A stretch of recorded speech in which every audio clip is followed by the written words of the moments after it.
Hello hello. तो सुबह सुबह उठ के ही हमने नाश्ता भी कर लिया था जो पापा ने बनाया था, और उसके बाद ये अपना गिटार लेके उसको बजाने के लिए बैठ गया था। फिर जल्दीबाजी में तैयार होके हम लोग जाने लग गए थे घूमने के लिए। घूमने तो क्या ही जा रहे थे, हम पापा का काम था तो हम भी जिद करके जबरदस्ती पापा के साथ जा रहे थे। सबसे पहले हम लोग पहुंच गए थे मार्केट, और इतनी तेज धूप हो गई थी। जैसे ही हम मार्केट पहुंचे तो हम गए शॉप में जहाँ हमें बहुत सारा सामान लेना था।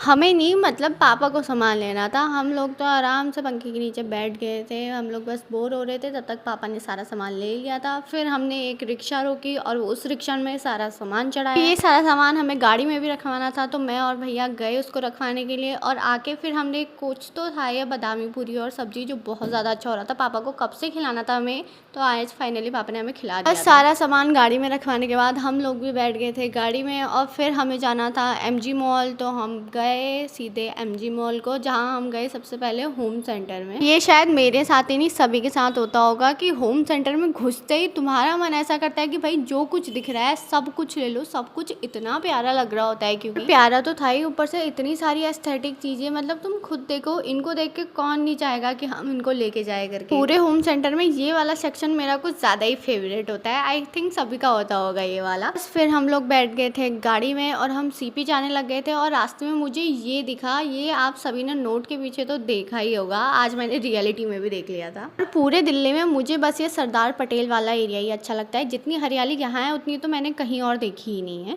तो बस फिर हम फाइनली पहुंच गए थे CP में। तो पापा अपना काम करने चले गए थे और हम लोग आ गए थे H&M। हाँ, वैसे तो सेल लगी थी, बट मुझे बस ये एक्सेसरीज के अलावा कुछ और पसंद नहीं आया। तो बस थोड़ी देर घूमने के बाद हम लोगों को वापस भी जाना था, तो हमने अपना खाना पैक करा लिया था और हम गाड़ी में ही बैठ के उसको खाने लग गए थे। ये तो इसका होना ही है हर बार का, कि अपना खाने के बाद इसे मेरा भी खाना ही होता है। बस फिर से हम गाड़ी में बैठ गए थे, और जब हम बैठे तो तब बारिश भी स्टार्ट हो गई थी। तो मौसम बहुत ज़्यादा प्यारा हो चुका था, ठंडी ठंडी हवाएं चल रही थी। और हम आ गए थे मॉल में, जहाँ फिर से पापा को कुछ काम था। तो मुझे देखा न्यूमी का स्टोर, और मैं खुद को रोक नहीं पाई, तो मैं चले गई थी। बट मुझे कुछ पसंद नहीं आया। और फिर देखिए मुझे ये मशीन, ये मेरा ट्राई करने का तो बहुत ज़्यादा मन कर रहा था। तो मैंने उससे बोला कि चल भैया तू ट्राई कर, तू देख कि तेरे से होता ही नहीं होता है। और उसने बहुत अच्छे तरीके से पूरी कोशिश की ट्राई करने की, पर पता नहीं क्या होता है इस मशीन में कि कभी कुछ हाथ में ही नहीं आता है। इतने अच्छे से उसने पकड़ भी लिया था, बट वो फिसल पड़ा। तो बस बहुत ज़्यादा मायूसी लेके हम लोग वापस आ गए थे। अब देखो काम था पापा का, और हम जबरदस्ती आए थे। तो हम लोग जहाँ जहाँ पापा जा रहे थे वहाँ जा रहे थे, थोड़ी देर घूम फिर रहे थे, बस हो गया। बस लास्ट में भी फाइनली सारा काम खत्म करने के बाद हम लोग वापस आ गए थे घर को। और घर आते ही मैंने सबसे पहले अपना पार्सल खोला जो आज आ चुका था, जिसमें मैंने मीशो से कुछ कॉटन की पजामाएं मंगाई थी, और ये काफ़ी अच्छी आई थी। तो आज के लिए बस इतना ही, अब मिलते हैं नेक्स्ट व्लॉग में।